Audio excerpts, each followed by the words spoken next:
Hey, welcome to It's a YP Thing podcast. I'm Pansy Johnson, and I'm all about encouraging, educating, and elevating young professionals. And on this podcast, our mission is to impact the next generation of leaders through authentic conversations and real life experiences. And today we're kicking off the second episode of the Leadership Corner series. And so if this is your first time tuning in, the Leadership Corner series is going to feature prominent leaders that are from different walks of life. They have different backgrounds, different industries, different career paths, and they're going to be sharing with us how their career journeys have shaped who they are today. So without further ado, I would like to welcome Sergeant Willie Davis. Hey. Hey. Well, thank you so much Yeah. for Glad to be coming here. on the podcast and being willing to share your career journey. Yeah. So it's super excited to have you. Yeah. Just a little bit about Sergeant Davis. He is a 33-year law enforcement veteran. He is a product of Little Rock School District. He is a Hall High School graduate. Go Warriors. Yes, an educator, a mentor, and a community leader. And so we're super excited to have you on the podcast. You talking like you know something about me. Yes, just a little bit, just a little bit, just a little bit. That's pretty cool. So Yeah. I want to go. Let's go back because first off, Little Rock is your city because you have literally grown up here. Yeah, I have. Yeah. You've been in Little Rock, Arkansas, all your life. So let's start there. Like, how was it growing up here in Little Rock, Arkansas, and how would you say like the environment growing up shaped who you are today? It was interesting, growing up, people now may know it as Granite Mountain. It was a project. It's a grassy hill right now. But I grew up there, a single parent household. So we had some challenges. My mother had 4 boys and 2 girls that she had to try to raise without a present father in the home. Now, my mom and dad, they were married, but I don't remember it. So they divorced when I was very young, obviously. Started there and coming through elementary school and through college, through high school. I always had an interest in sports. But backing up from that, I remember I have a younger sister who has a different father than the rest of us had. But I remember her dad being a responsible man, unlike my dad was. So I remember that as a young person, how he would clean her bottles and change her diapers. And I was kind of a little kid wishing I had, a man present in my life that could show me what that looks like. Right. But I'm always reminded of a story of a young boy who was staring out of a project window, and he had his hands on the window pane, but his mother was in the background, and she would always yell at him and tell him to get out of the window. And so the story goes that he always wondered why his mother wanted him to get out of the window because he was waiting on his dad to come. And so as he got older, it happened more and more. But he figured it out. His mother, one time he looked back and she was crying. But he figured it out. His mother was crying and she wasn't mad at him. She knew the daddy wasn't coming. Right. And that was me. So good. I tell it like that, but that actually was me. And so I refuse to allow black boys that look like me now to feel that kind of pain, that kind of let down, that kind of absence and mistrust. And so that does a lot to your character as you grow older as to how you want to be. Right. And I tell people that, my dad wasn't in my life. He wasn't active, but he did something so unique for me and he don't know it, but he showed me what I didn't want to be. So I know if I ever had kids, I wasn't going to lie to them. I was going to show up. And if I couldn't, I was going to tell them that too. Right. So I remember, I use those tools to navigate me through what I'm doing now with mentoring because it's not necessarily an easy thing to do. Right. It's challenging, but I know it's God's work. Right. And so because if it wasn't God, I would have quit a long time ago. Yeah. You came out swinging. No, that's so good. Yeah. And that's so deep. That's so impactful because there is going to be a lot of young professionals that are listening that don't have their fathers in their life. And what do you want them to know right now? Like if it's someone that's listening that don't have their parent in their life, what is just a piece of advice that you can give them? Well, allow it to instigate you, your happiness and your joy, to motivate you. It's not you're not the problem, and he's missing out on something, and so you let that be your guide. with the understand that I'm an important person. I have value. I have worth. And that's another thing. Oftentimes, our black boys and girls, Right. you know, my name is Willie, but some kind of way inside of our households, our names change when our folks get mad at us. Yes. So, and you become, when you get into relationships, then when that man calls you out of your name, you're used to it. When that girl says something crossways, you're used to that too because you've heard it before. You don't correct it. You don't attempt to say, well, that's not me. That's not who I am. Excuse you, because it's so commonplace. And so I don't want my boys or any young person to normalize bad behavior. That's not a good thing at all. But one thing I learned about mentoring black boys is we need consistency. And I'm saying I'm a black man now, but I still need consistency. So there's some things we have to do. We can't. I can't tell you today to pull your pants up and tomorrow let you say it. But I have to explain why. In today's society, even I have black men that tell me now, man, these young boys, they done lost their mind. They lost their mind. And my go back phrase is this: well, if they've lost their mind, it's up to you and me to help them find it. It's around here somewhere. Wow. Yeah. Good. So we got to do that. So to keep encouraging our boys, they have to know they have access to us. And I mean access. So what I mean by that is, I tell people my dad was present, which means he wasn't dead at the time, but he didn't have a presence in my life. There's a difference. He can live across town, but he's not in my face.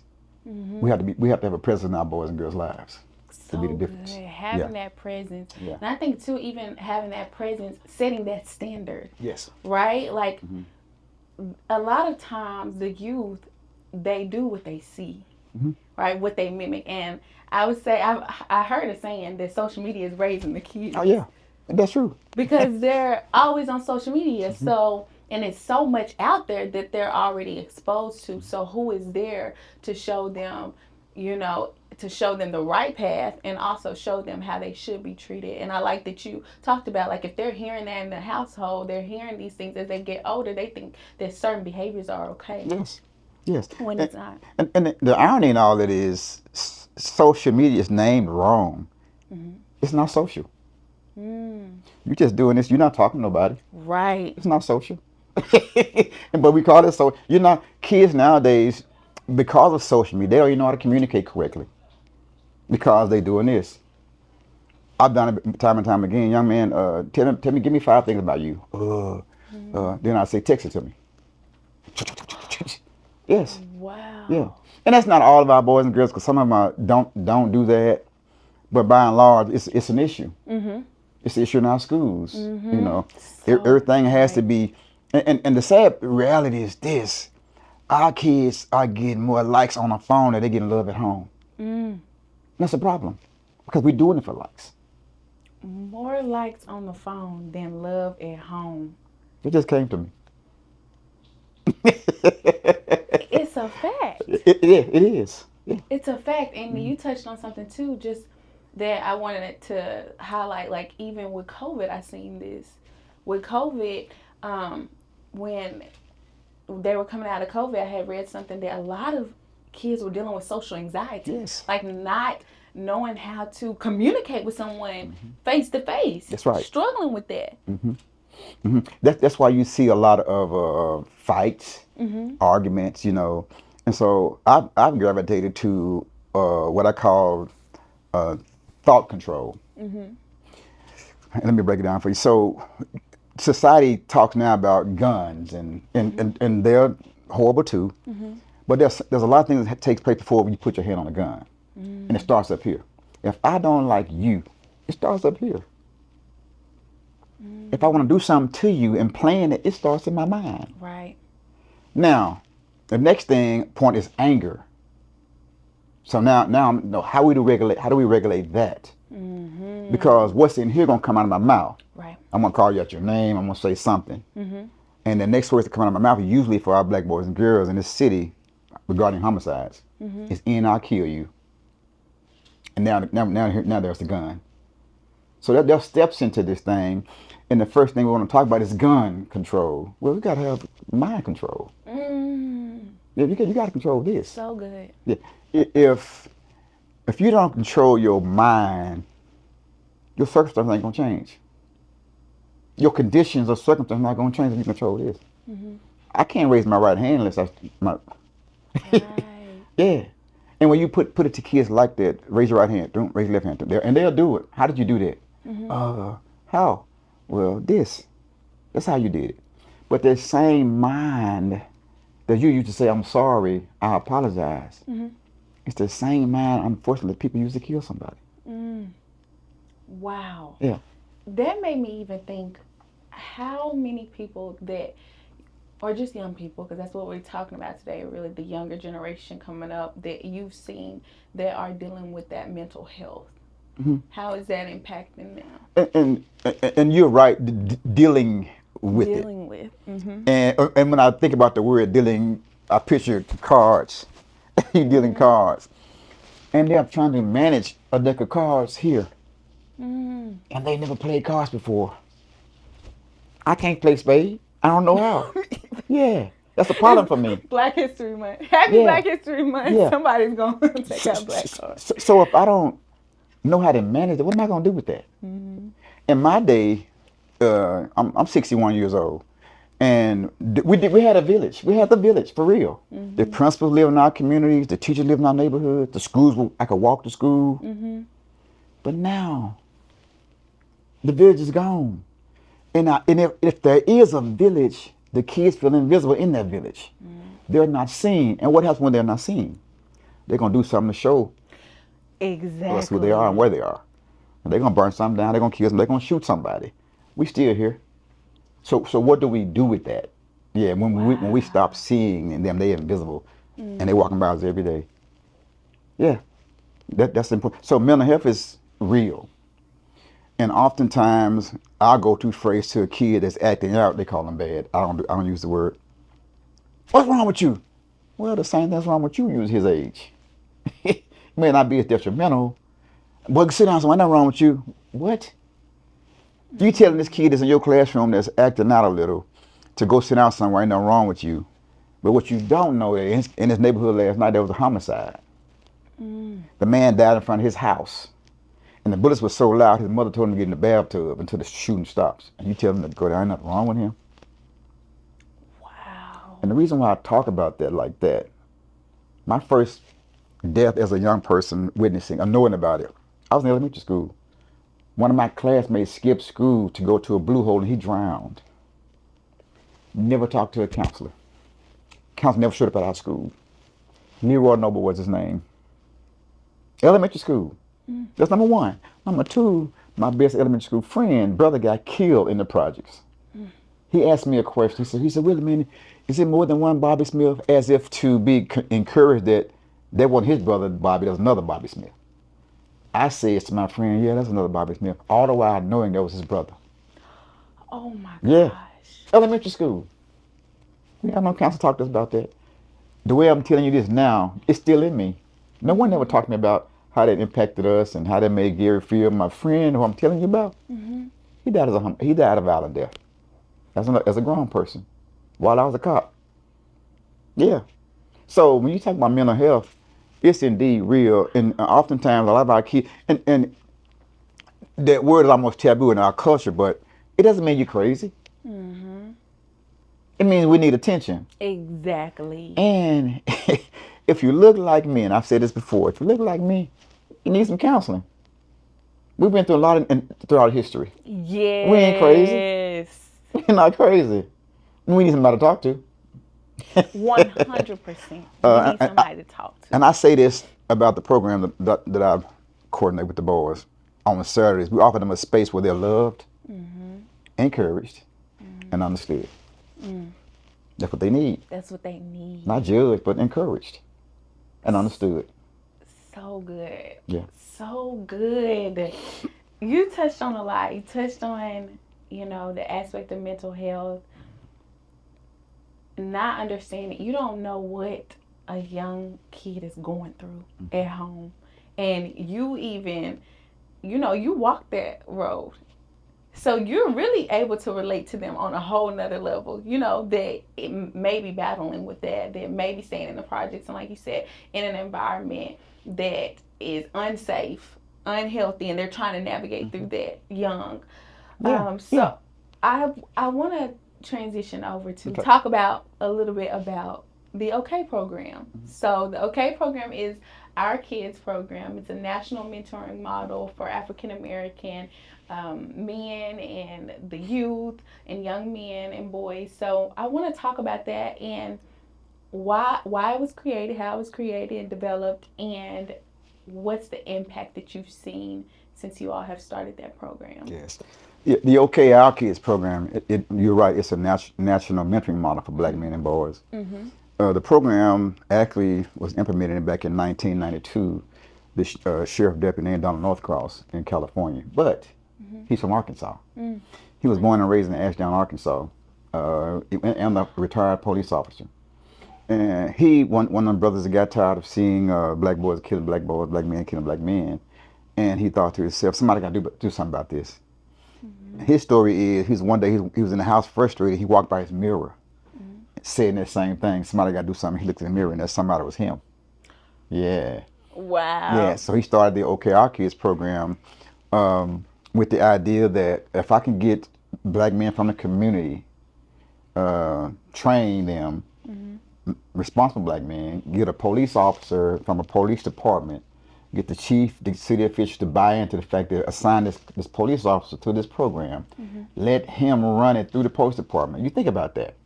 Because the way that the relationship between the police and the black community is so adversarial, why wouldn't you embrace something like that? Exactly. We're not saying that all kids, including white and Hispanic kids, don't need no help. There's a specific issue when it comes to black men and boys. It just is. And there are a set of circumstances we have to contend with. And only a black man can understand that. Yes. We're not saying that a white man can't mentor a black kid because they mentor me. But they still white men. There's still certain ways they can't walk, certain things they can't talk. Right, right. So, and we understand that. I want to get that out because people, why not all kids? So there's a reason why. Right. It's troubling to me, and it's fuzzy math, how black men can be 6% of U.S. population, but 50% of the prison population. That's fuzzy math. So that's what we tackle in the OK program, and that's why it's so important and key for us to do this kind of work, because when we recruit and train black men to come in and help us mentor these black boys, we call it fishing. So I do the fishing, they do the cleaning. So I recruit the boys in the schools and the community, and the men come behind me, help me train them. So we cleaning them. It's just like fishing. If you put it to the man like that, man, come go fishing with me, with some boys. We getting them. Once we get them there, now we talking to them. We loving on them. They know they have value and worth. But every Saturday, we talking about 32 or 33 Saturdays a school year. Okay. The program is free, doesn't cost anything. Nice. From 10 to 2, we're educating these young brothers. We're talking about critical thinking skills. We're talking about anger management, self-control, which is real key. Yes. We're talking about homicide and incarceration, relationship building. So good. Yes, yeah, money-making issues, things like that, job applications, etiquette. So we're doing all these things, but it's coming from a black man's mouth. And they see in a black man. I bring in doctors, lawyers, the educators as presenters to talk to them, so they can see. Nice, so they can see. Yes, right. Yes. God gave me some years ago, OK 365, during Black History Month, and so I'm thinking, wait a minute, we're not going to die down in 1 month. So I bring the doctors in and say, he's a doctor, 365 days a year. He's a lawyer. Oh, so good. Not just in February. Right. And so we want to encourage these, but at the same time, these doctors and educators telling their story from, like you do with me, background. You can't look at me, and this is me. You can't look at me until I was in special ed. Really? You can look at me and tell that when I was a senior in high school, starting in football and track, I didn't know what a scholarship was. I was in reading resource classes. Didn't believe I was going to college. Went to college. I got 2 degrees. I got a teaching degree from UCA and a master's degree from ULR. No teacher ever encouraged me to do that.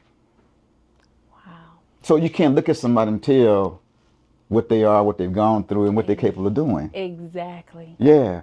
And so so that's my goal in the OK program, because when these black boys come into the room that first time, they don't know about no black man hugging on them. They don't know about somebody saying, I love you.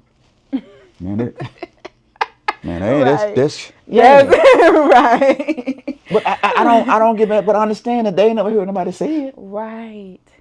No. And so we have to get that out the way. We got to be intentional about what we say, how we respond to them. I don't like using the word how we act because actors get paid.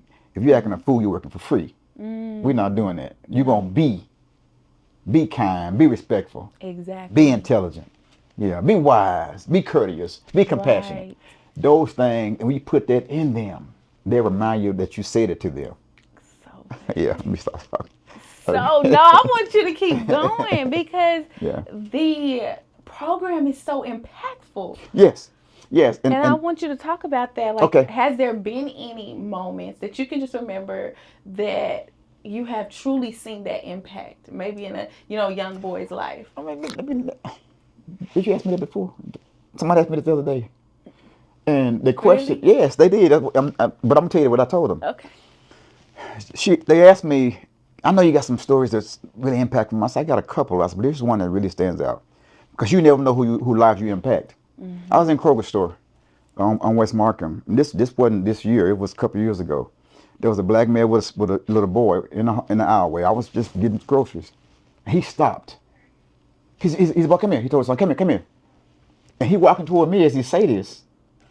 I'm like, what is he doing? He stops his son. He's a son. This man right here saved my life.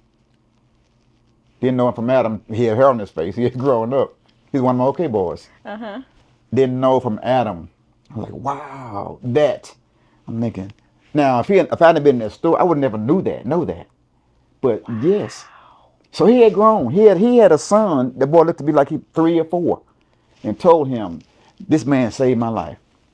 But I want to say something. Now, I don't save lives, but I can point you in the direction of the men that do. I ain't no lifesaver. I know that's But I right. can point you in the Help direction. us. That's my goal in the OK program, is to point out black boys in the direction of a college or a trade school versus a prison or graveyard. That's what I want to do.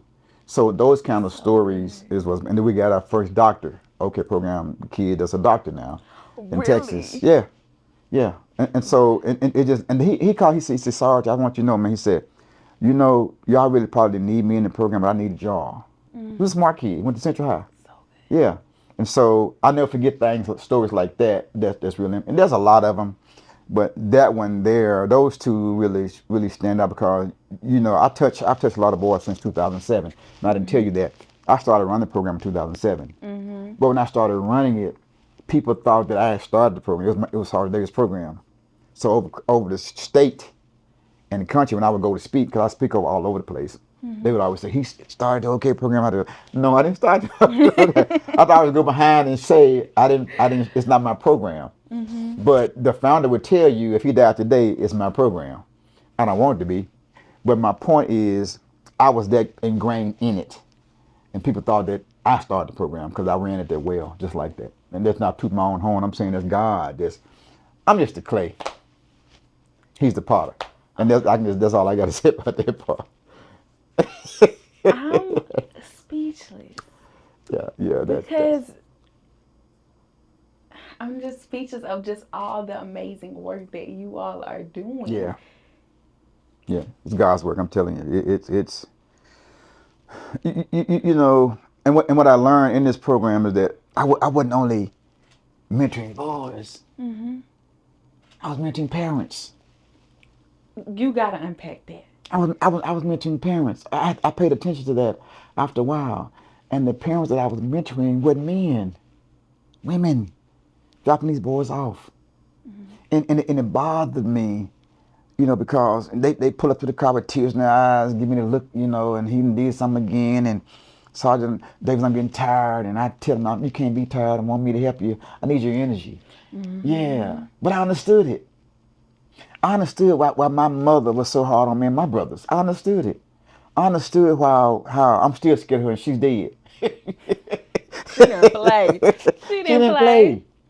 And so how I interact with people, I'm always thinking she's looking at me. How I treat this woman, how I open the door for her, how I treat this, all of that, because she always taught us treat people how you want to be treated. I know people say that, but no, she meant it. Right. Because she would talk. We would be in the store at Kroger's on Roosevelt, and she'd be talking to everybody. And we were like, Mama, come on, go. You got to talk to everybody. But guess what? My kids did me that. They I'm not going to talking to everybody. But mother said this. She said, baby, she said, just imagine if your mom was in that store and no one want to talk to your mom. No one want to have nothing to do with your mom. I was like, wow. The good thing was people want to talk to you as opposed to not talk to you or even deal with you because you're not a good person. That's what she meant. And so that part of mentoring and with the parents, it's heartbreaking sometimes. Yeah, You know, I've had parents to call and say, well, I need your help. My question is there a positive male role model? And it's like, that's my way of asking his dad around. I don't just say, is his father around? I just say, is there a positive male role model? And when I say that phrase, that he in prison, he did, or whatever it is, that's how I find out. I don't just come out and ask. I have a way of doing that. right. But one called me one time and she said, yeah, he here. Yeah. Wow. And my heart really get to pumping fast then. I'm thinking, wait, how are you in the house? Your wife is calling me to mentor your son. And I can't do nothing about that. That's a grown man. I can't tell him how to. Yeah. I had to focus on this young man that's come through that door. And how am I going to serve him? Because I have specific questions that I ask to the parents and what this and what that. Because they'll tell you, he's not a bad kid. I don't use that word. But after they told me he cursed them out, knocked holes in their walls, and he got an issue. And I say, well, he's never been locked up before. I said, he's ever been suspended? Yeah, I said, well, that's close. I said, suspension is the closest thing to incarceration you're going to get. I said, now, when he get ISS in the school, what happens when you go to ISS? You get separated from other kids. Exactly. It's incarceration. You ain't got to call it that now, but I'm telling you, it's a start. Don't tell me your kid got sticky fingers. I don't want to hear that because I can eat a box of Cracker Jack and get sticky fingers. I can eat a Snicker bar and get my fingers sticky. Tell him he's stealing. And there's a consequence for stealing. You ain't got no sticky fingers. You're stealing. These eyeglasses ain't got nothing sticky on them. You put them in your hand, you put them in your pocket. You're stealing. Exactly. So we can't nibble around the edges of conversation like that. Right. And that's what we do with racism. That's what we do with uncomfortable conversations. But I don't do that. And I'm not going to do that. Sorry. You touched on so much, and a question came up, and I'm just Okay. going to go ahead and ask Please. it because a question came up when you were talking. How are you able to, once you find out about them, are you talking to their parent? They're saying they're dealing with all these, problems and challenges with the young men that you work with. How are you able to get that wall down when they may come in and they're like, why am I here? Why am I having it? Why my mom put me in this? Like, And you're right. how are you able to reach them on a deeper level? I have ways that I engage in my I have initial contact things that I do with certain different boys. If he's a tall kid and have issues, he comes through the door and I'm looking like, this is what you were talking about? Wow. I grab his hand. I said, man, he's big enough to be a doctor. So good. You already instilling that. What everybody say, man, you play basketball? I don't do that. If you buff, I don't say, man, you play football? I don't do that. Because like, you can be a pretty good lawyer. And they just kind of like, and they just messes them up. Right. How you doing? I want you to know, this is my Bad Boys program. Your mother's concerned about you, and I am too since I've learned about you, man. I tell you what, it's stay today. If you don't like it, you ain't got to come back. I have yet to have one not come back. Wow. So it's all in the approach, and the approach got to be not no game, but from love. Because you mentioned the word standards earlier, and I tell the boys, I don't love my standards. But the terminology that I use with them, I say, I live in the penthouse. I don't come to the basement. Y'all got to come and meet me halfway. Come on to the 12th floor. Because come on up. I'm not coming down there. I'm going to show you how to get to me, though. Right. No, it's not going to be overnight. It might not be in a year's time, but I'm going to stick with you. And you'll get it. But I don't love my standards, so I'm not going to let you come to my program with your pants sagging, and that ain't going to happen. You're not going to wear no Crocs in here, and that's not going to happen. And so you're going to wear a belt if you got a belt loop. We're going to do all that. And I explain why. I don't just tell them, but I explain what's important behind that and what that looks like. You walk in a room, and everybody got on Crocs on their side. The room is full of people. And you walk in there, and you see one guy with some tennis shoes on it. What line you getting in? You know that why. That man, he getting $1 million for standing over, they getting $1. Mm. and they got on Crocs. My point is, y'all are following. Y'all may remember this a couple of years ago. Kids were wearing mama's pajamas to school. Everybody was doing it. Yes. Those blankets, they walking with them bunnies on it in school. I told my boy, I wish you would. One year, I took an OK shirt. They wear the shirts. I took a shirt off a kid at Dunbar Middle School, and it's in the middle. I said, "You lucky you got a T-shirt. I'll give me a shirt." He was acting fool in the class. You can't. In my day, don't disrespect your name. Don't let your name beat you home. Which means somebody come to my house before I get there, I'm in trouble. Right. You can't wear the OK shirt, and they know you Sergeant Day's program. You acting fool in the classroom. Give me a shirt, man. Now I ain't putting him out of the program, but when you get ready to want it back, you let me know. You got to show me something. We got to get back to that. Yes. No, don't be so hard. And black men. One guy disrespected one of my mentors one day, a kid. Dude, he called him dude, man. And I said, hey, come. And I said, I promise you, if you ask him what his name is, I promise you it ain't dude, man. I said, ask him. He's Officer Turner. And I got loud as I could. This is in front of a group of boys in the bleachers, a group of about 50 of them. And I yelled loud as I could. I said, man, don't you ever, long as you look like you look, ever disrespect one of my mentors again. I said, now go, leave my gym and go call your mom till her come pick you up. He walked out with his head down. At the end of the session, one of my mentors walked up to me. He said, sorry, you a little hard on man, weren't you? I said, hard on who? He said, little kid. I said, oh, you thought that was about the kid? That was about the ones who was watching. Exactly. That was for them, not him. Exactly. They ain't gonna do that. They don't want their rap. He said, oh man, they went on my head. I said, did. So there are methods to what I do and what we do in our homes, in our community, and we have to be consistent with that message, though. Right. Yeah. And setting that standard. You can't lower it. You gotta come up to the 12th floor. Did y'all hear that? You gotta come up. And it comes with respect. One of my boys called me last night. He said, sorry, can I wear my beanie? Because they know me. I said, what's going on? He said, my haircut messed up.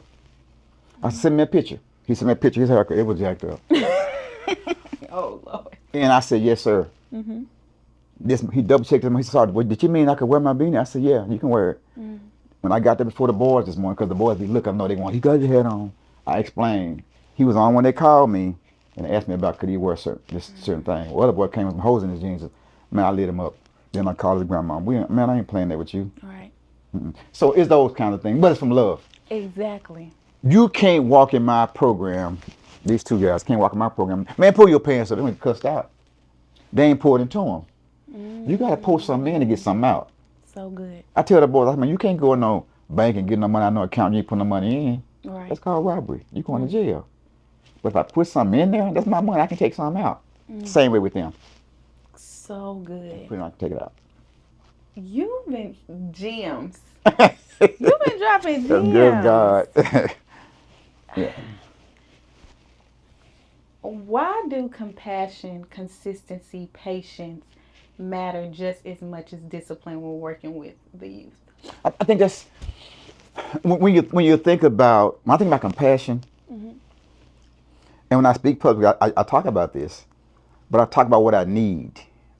Nehemiah, the book of Nehemiah, how he talks about how, we get big positions in our culture. We get our degrees, and we get this, and we move out west, or we lead the hood. Come on.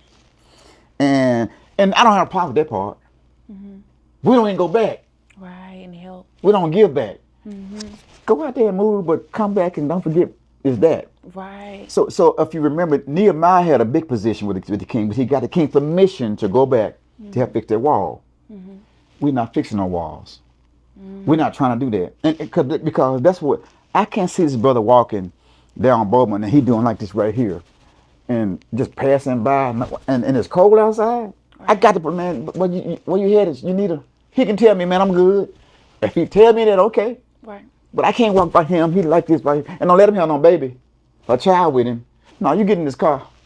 Okay. You get in this car, man. Get in this car, man. What you need? Where you going?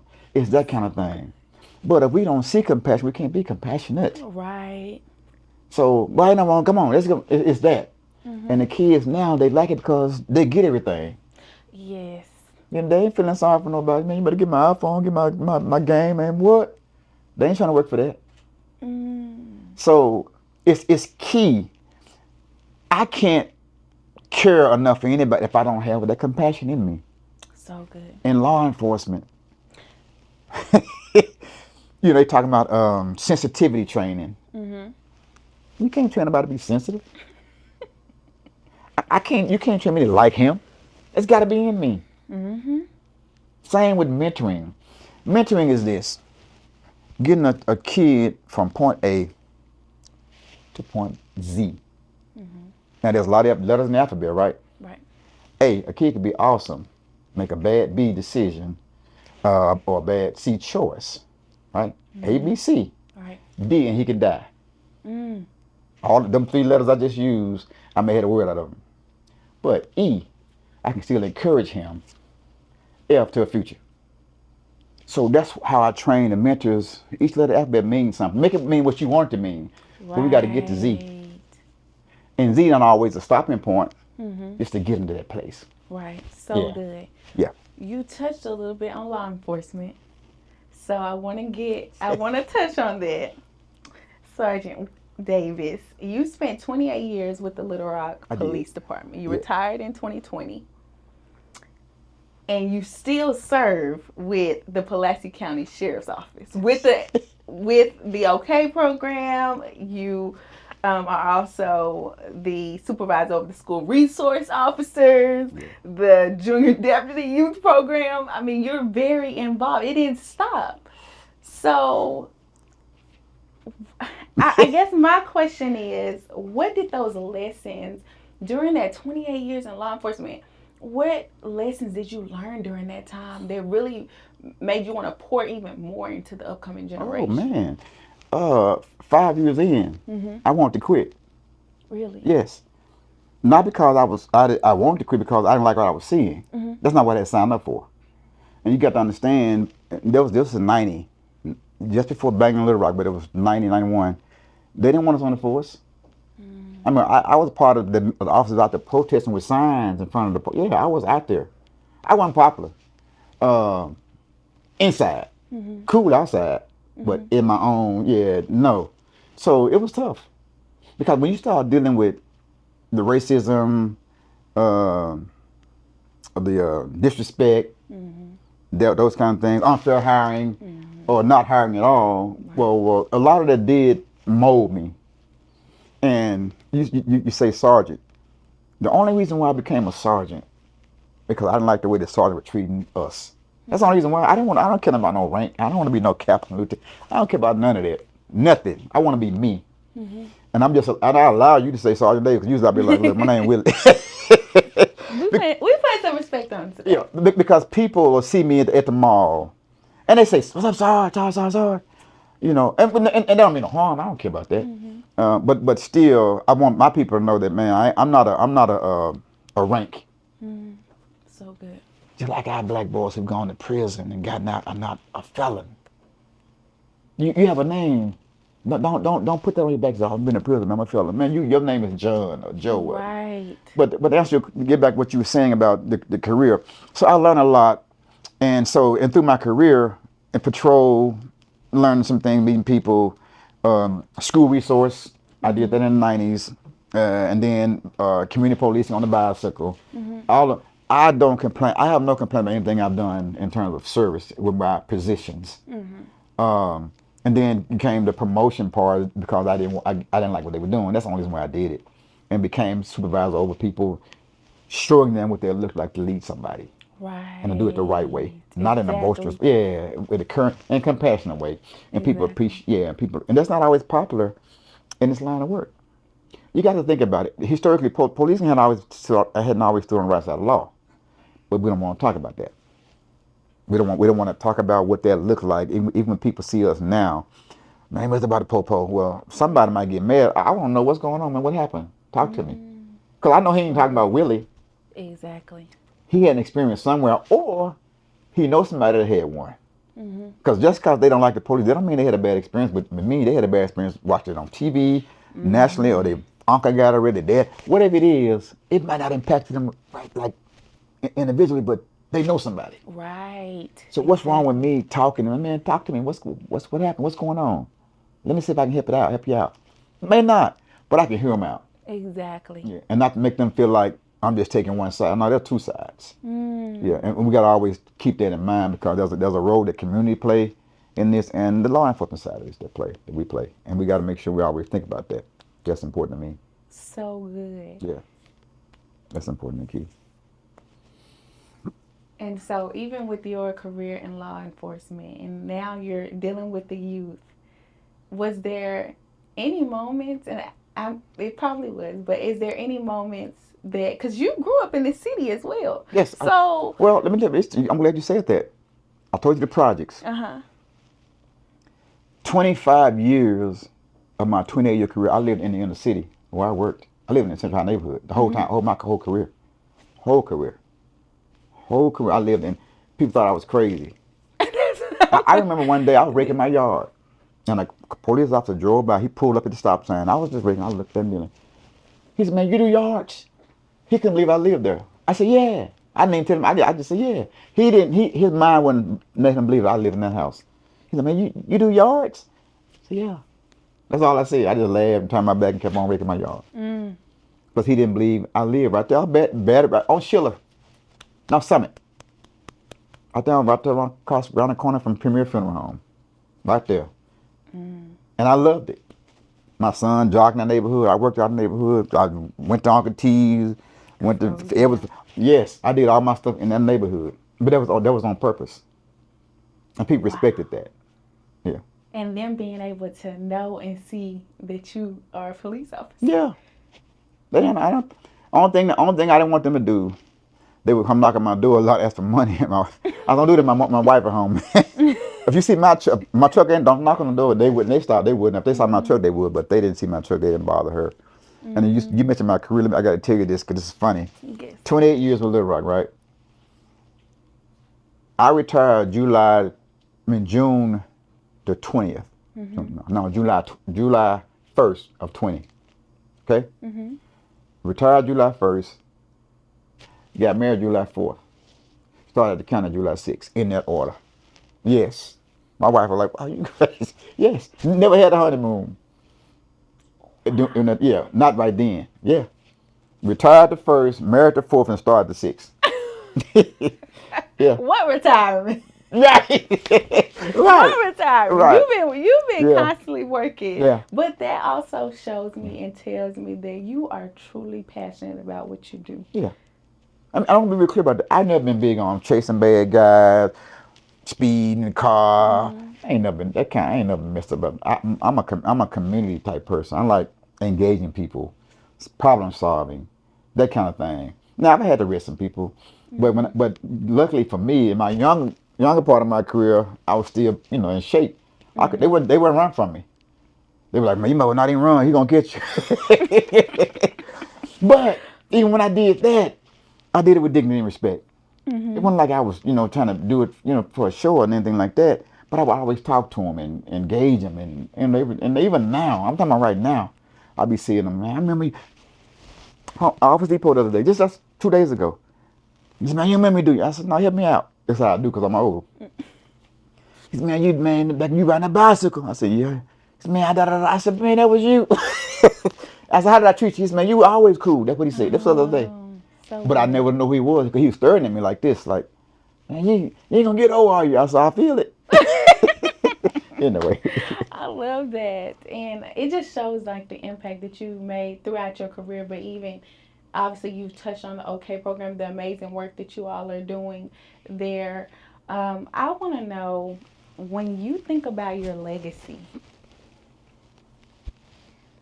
what do you hope people, especially you've mentored so many people, you've given to this city, you've poured into the city, you've served this city. What do you want them to remember most about Willie Davis? Drop the sergeant. What do you want them to remember most about you? That I was a truly caring individual. That I really, there was no fakeness. I cared. And I didn't just talk about caring for you. I showed that I did that. There were actions behind my words, and I was active in doing that. no matter who it was, what walk of life they were in, what the situation was. I maintained their dignity and respect. I did, and that was the most important thing to me. And I'd like to think that they would remember me for that caring guy, and who happened to be a police officer. Right. Who happens To be a police officer, yeah, a public servant. Yes. That right there. So good. Yeah. You often say the highest calling for any man is to positively impact the life of a child. Yes. You've done that. Let me say that. You've done that. If you could sit down with a young person who feels unseen, written off, what would you say to them right now in this moment? I would first tell the person in that moment that, man, first of all, I want you to know that I love you. I don't care what, and you can't do nothing about it no way. You have value and you have worth. No one can take that away from you. And if you don't do nothing in life, educate yourself. Somebody, and I'll tell them this, so somebody can come in here right now, they can rob you, man. They can take your tennis shoes, your watch, clothes, your hoodie. You can be butt naked, but they can't take your education. They can give me that degree. They can't take it. They can't get it. Right. Get something that no one can take, and you believe in yourself because you can get it. And I ain't talking about going to a 4-year college like I did. They're trade schools now. There are things that these young boys and girls can do. Right. But if you don't see that, you can't be that. Like I told you, I didn't know what a scholarship was, and I was starting in football and track. But my idea was to go to the military and get a job. My mother graduated high school. I didn't see it. My daddy was a poor guy. He didn't finish elementary. My oldest sister got pregnant. She didn't finish school, and my brother over me went to prison. I was the first to walk across the stage, high school, college. And I ain't bragging about that. I'm simply saying, I wouldn't have known none of that if someone encouraged me. Like you're telling me to encourage somebody. Right. And the ones that encouraged me didn't look like me. And that's why I'm so eager to be this black man mentoring black boy. I'm not mad. They still in my life to this day. These white men mentor me. Wow. They love me, treated me with dignity and respect. I love them. But I get angry when I think about the black men that was around me, my deacons at my church. My dad was alive, my next door neighbor's dad. They didn't take the time to do what them guys did. And they had families.